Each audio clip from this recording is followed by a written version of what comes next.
व्यवस्था आहे जे आपल्या स्वतःसाठी एवढं काय होऊन जातं. अहो पैसेवाल्यासाठी कोण गोळा होतो, कोण गोळा होते. आज मला गेलं तर दोन्हीला तिन्हीला सगळं बलाढ्य उमेदवार आहे आणि एका बाजूला कष्टकऱ्याचं, कामगाराचं, शेतकऱ्याचं, उपेक्षिताचं फळ उभारलंय.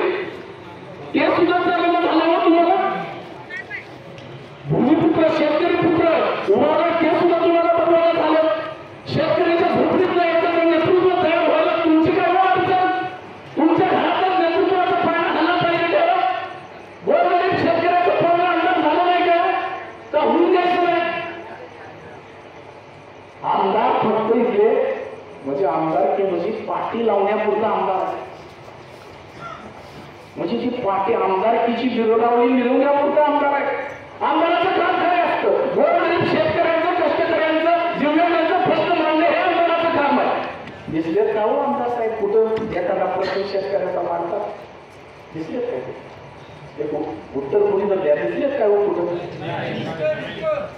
नाही ना. घ्या अपंगांच्या यादीत नाव. आज बघायला गेलं गणेश भाऊंनी जो कांद्या निर्यातीचा जो प्रश्न होता त्यासाठी जी केलेली आंदोलन आहे 353 सारखे गुन्हे त्यांच्यावर दाखल झाले. कांदा निर्यातीसारखा प्रश्न आहे तो विधानसभेतून सुटणार आहे, दिल्लीच्या संसदेतून सुटणार आहे. पण इथला आमदार कसं काय म्हणतात मामा मुकाय म्हणतात काय. पण जर ह्या पद्धतीने जर झालं तर तुमचे प्रश्न सुटणार नाही. ही व्यवस्था आहे, ही व्यवस्था आहे ती शेतकऱ्याला कंगाल करण्यासाठी तयार झाल्या. ही व्यवस्था आहे ती शेतकरी नाचवण्यासाठी नागवण्यासाठी तयार झाल्या. आणि त्याच्यावर जर भाष्य करणारा जर असेल तर तो शेतकरी पुत्र गणेश निंबाळकरच आहे. तुम्ही जर बघायला गेलं तर मराठी शाळेमध्ये पण बऱ्यापैकी शिकलेली दिसतात. मराठी शाळेमध्ये भूगोलाच्या पुस्तकात याला भूगोलाच्या पुस्तकात रूपांतरण खडक, अग्निजन्य खडक, वायुरूपी खडक 5 किलोमीटर भूमीतलं शिकवलं. 5 किलोमीटर आतलं दगाड जमीन, चोपडी जमीन, मुरमाड जमीन, काळी माती, कुठल्या मातीत कुठलं पीक घ्यावं, काय घ्यावं, माझ्या कांद्याला किती हमी भाव मागावा शिकवतात. कुठल्या शाळेत शिकवलं का. गणिताच्या पुस्तकामध्ये बघायला गेलं तर मसावी काढा, वर्ग काढा, गणपळ काढा. पण माझ्या बापाचं शेतकऱ्याचं कुठल्या पिकाला कुठला हमी भाव मागावा शिकवलं नाही. शिकवलं का नाही शिकवलं. त्यांना वाटतं की गुलामगिरी करावं. त्या शेतकऱ्याच्या पोरांनी तुमच्या मागण्यावर ह्यांचा झेंडा धरावा, ह्यांच्या सत्रांच्या उतराव्या. पण आज शेतकऱ्याची पोरं शिकलेली ती तरली बाहेर तुम्हाला प्रश्न विचारते. माझ्या कांद्याच्या हमी भावाबद्दल बोला, माझ्या ऊसाच्या हमी भावाबद्दल बोला, सोयाबीनच्या हमी भावाबद्दल बोला. आज शेतकऱ्याची पोरं प्रश्न विचारायला लागतात आणि प्रश्न नाही पडला तर तुमच्या जाण्यात काय अंतर नाही देणार. तेव्हा प्रश्न पडला पाहिजे. आज बघायला गेलं तर ही लढाई ही प्रस्थापित विरुद्ध विस्थापित आहे. प्रस्थापितांमध्ये भांडवलदार येतात, आमदार येतात, खासदार येतात, मोठी मोठी घराणे येतात, पैसेवाली येतात. आणि विस्थापितमध्ये माझा गावगाड्यातला शेतकरी येतोय, दिव्यांग येतोय, कामगार येतोय, कष्टकरी येतोय, शेतात मोलमजुरी करणारा माझा कामगार येतोय, घरात भांडी घासणाऱ्या बाया सुद्धा यात येतात. ही उपेक्षितांची लढाई आहे. आज बघायला गेलं तर खरं म्हणजे 7-12 फक्त आपल्या नावावर आहे बरं का. 7-12 आपल्या नावावर हेच आपलं समाधान आहे. आपल्या कांद्याचा दर असू दे, ऊसाचा दर असू दे, सोयाबीनचा दर असू दे, कपाशीचा दर असू दे, तो दिल्लीतून जातोय. तुम्हाला दर ठरवायचा कुठला सुद्धा अधिकार नाही. त्या सिस्टीम मध्ये आपला कोणीही व्यक्ती नाही. तर त्या सिस्टीम मध्ये जायचं असेल तर गणेश निंबाळकर सारखा माणूस आमदार झालाच पाहिजे. येत्या 20 तारखेला मतदान आहे.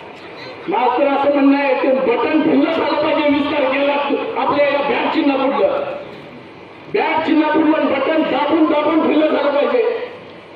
ही लढाई लढत असताना दबावशाही, झुंडशाही, अरे ज्या गावच्या बोरीस त्याच गावच्या बाबळी.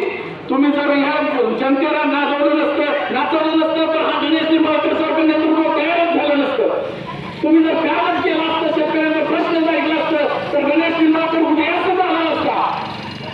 तुम्हाला शेतकऱ्यांचा प्रश्न सोडवायचा नाही, तुम्हाला शेतकऱ्यांना हमी भाव द्यायचा नाही. हमी भावाबद्दल जर बोलायचं गेलं तर स्वातंत्र्याला 75 वर्ष पूर्ण झाली. सुवर्णमहोत्सव अमृत महोत्सव झाला. 75 वर्ष झाली. 21व्या शतक संपूर्ण जुळली, 22व्या शतक सुरू व्हायचं आता. तरी सुद्धा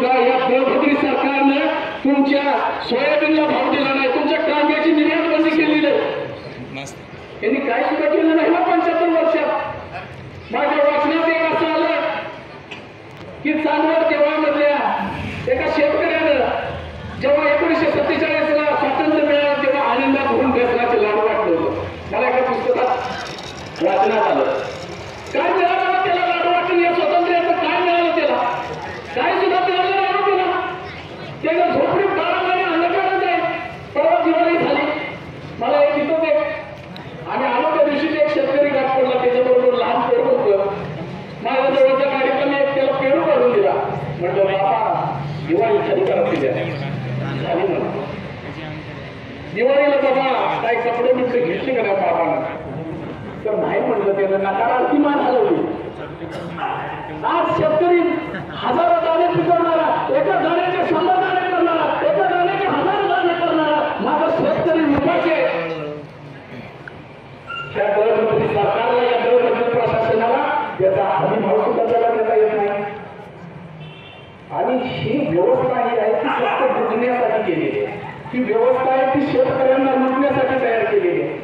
आणि काय केलं तर काही नाही, त्यांनी शेतकऱ्यांना जोडधंदा दिला. बरं, तुम्हाला शेतीचं परवडत नाही, जोडधंदा काय ते करूया. आणि जोडधंदा काय सांगितलं माहिती आहे का?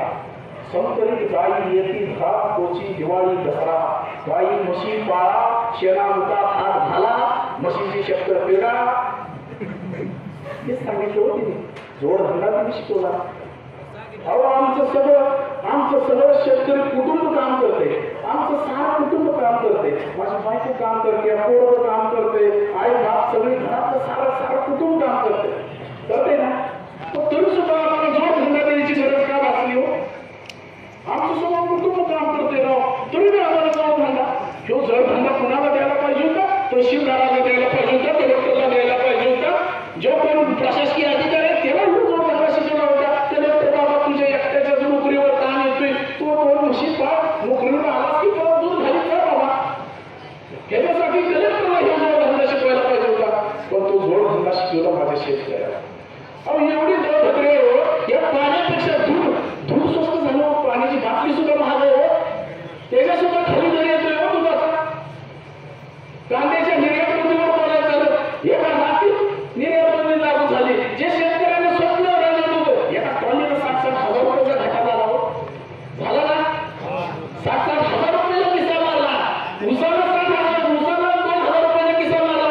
सोयाबीनला 2,000 रुपयाचा किस्सा मारला. कांद्याला टॉलीला 60,000 रुपयाचा किस्सा मारला. आणि 1,500 रुपयाची लाडक्या बहिणीची पाटी कसली लावताय?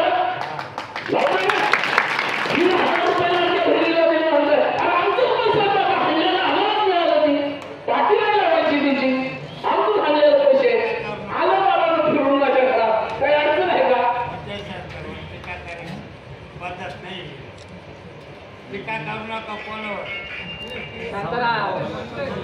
शेतकऱ्यावर शेतकरी जर बोलायचं झालं, आता शेतकरी म्हणजे या जगाचा पोशिंदा आहे.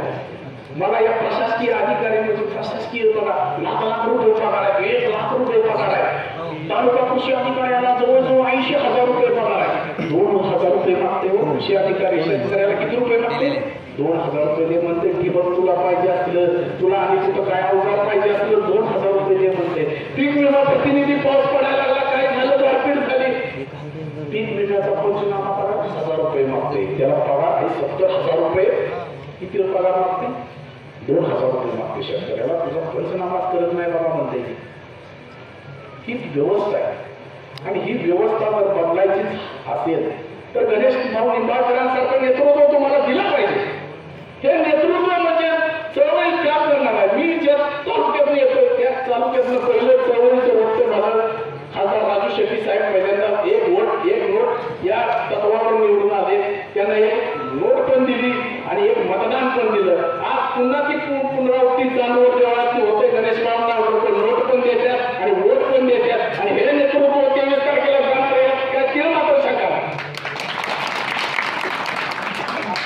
आता जमलेली इथं बऱ्यापैकी शेतकरी वर्ग आहे. तुम्ही जाताना तरी जेवण सभा मस्त पैकी कोणतरी सांगलीचं आलं होतं, बडबडून गेलं, ठरला गेलं, काय तर सांगत होतं हमी भाव, हमी भाव, निवांत जेवचेला दिवचेला घरात जाताना कुशीवर पडल्यावर एक विचार करा की बाबा मी शेतकरी आहे, माझा कांदा हे पीक आहे, माझ्या पिकाबद्दल माझ्या हमी भावाबद्दल जर कोण बोलतोय त्याला बाबा निवडून दिलं तर काय होईल?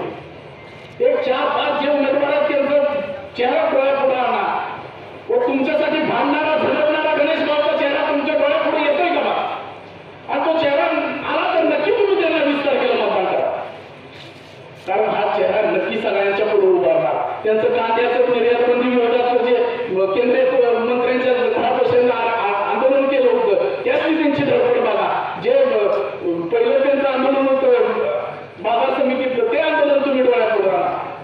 आणि जे स्थानिक जे आमदार आहेत किंवा काय आहेत कधीच बोलताना दिसत नाही. ते 288 आमदारापैकी एकमेव जो मृत्यूभाव आहे तो वाढतो. आज छत्रपती शिवरायांनी सांगितलं होतं शेतकऱ्याच्या गाडीच्या देखाला जर हात लावला तर हात त्याला करू म्हणून सांगितलं होतं शिवरायांनी. पण आज कशी परिस्थिती आहे की पीक बी उपटून घेतोय, सगळं खातंय, कांदा बी खातंय, रस्त्यावर डांबर बी खातंय. अशी परिस्थिती आहे प्रस्थापितांची. असं का? 75 वर्षात स्वातंत्र्य झालं तरी हा बदल नाही. आता आम्ही फिरत असताना झेडपीच्या शाळा बघितल्यावर काय दयनीय अवस्था आहे झेडपी शाळांची. शेतकऱ्याची पोरं, शेतकऱ्याकडे एवढं पैसे नाही की इंग्लिश मिडियमला पोरं घालायला. झेडपीच्या शाळांची अवस्था, त्याच्यावर कुणाचं लक्ष नाही. मास्तर तिथं टाकूनच येत असतं, आलं तर सही करून घरला जात असतं. ही परिस्थिती आहे. एका शाळेत आम्ही विचारलं तर हीच परिस्थिती आहे. आणि आज बघायला गेलं तर या विस्थापितांच्या लढ्यात जर आपण जायचं असलं, या शेतकऱ्यांच्या लढाईचं आपण लढायचं असलं तर गणेश भाऊ निंबाळकर नेतृत्व तुम्हाला या चांदवड देवळामधून निवडून द्यावंच लागलं. या पद्धतीने जर काम करायचं असेल तर मी ज्या तालुक्यातून येतोय तो क्रांतीची ज्योत लावलेले तरमेर भावा पाटलांचा तालुका आहे.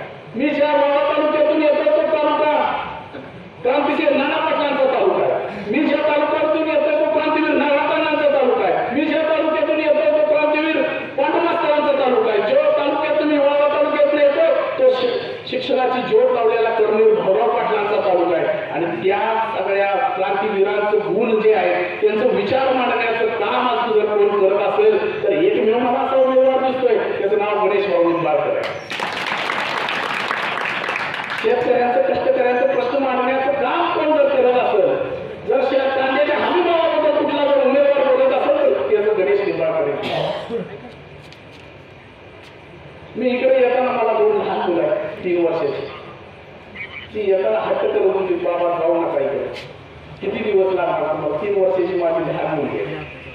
मी माझ्या पत्नीला सांगितलं स्वाभिमानाच्या लढाईत निमंत्रण देण्याची गरज नसती, ही लढाई आहे ती शेतकऱ्याच्या स्वाभिमानाचे, हमीभावाचे, त्यासाठी निमंत्रण दिलं नाही पाहिजे. तिथं जाऊन आपली जीप चालवलीच पाहिजे. आणि मी इथं जेव्हा आलो हे शेतकरी जेव्हा गोळा झालेले दिसले, काल शिंगव्याला सभा झाली, जे शेतकरी पुढे गोळा झालेले दिसले तेव्हा भरून सभा जाऊन पावलं की चांदवड देवळातली जनता गणेश भाऊला उलट पडून देणार नाही हेच मला माहित आहे. माझ्या मुलीचा पण मगाशी लहान मुलीचा फोन आला की बाबा येताना काय कधी येणार, येताना खाऊ घेऊन या. मी म्हणलं खाऊ तर घेऊन येणार, पण 23 तारखेला गणेश भाऊ निंबाळकरचा गुलाल यशवंतराव लावणार. त्या चांदवड देवळा विधानसभेतील माझ्या सर्व शेतकरी बांधवांना एकच विनंती आहे, हात जोडून विनंती आहे, ही चळवळ भावांना विजू देऊ नका, ही चळवळ थांबवू नका. शेतकऱ्याचं गोरगरिबाचं पोरग तुमच्या वर्गणी काढूनच इलेक्शनला लढते. हे शेतकऱ्याचं गोरगरिबाचं पोरग येत्या 23 तारखेला विधानसभेत गेलं पाहिजे एवढी नम्र विनंती करतो. आणि एक कवी पंक्ती म्हणतो आणि माझं भाषण थांबवतो. भरा नहीं भाव से गति जिसमें रसदार नहीं, भरा नहीं भाव से गति जिसमें रसदार नहीं, किसान नहीं वो गद्दार है जिसको गणेश निंबाळकर स्वीकार नहीं. गणेश निंबाळकर स्वीकार.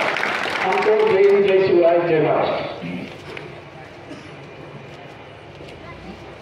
धन्यवाद पाटील साहेब. अनेक सभा झाल्या, प्रत्येक गावामध्ये अनेक मनोगत व्यक्त झाली.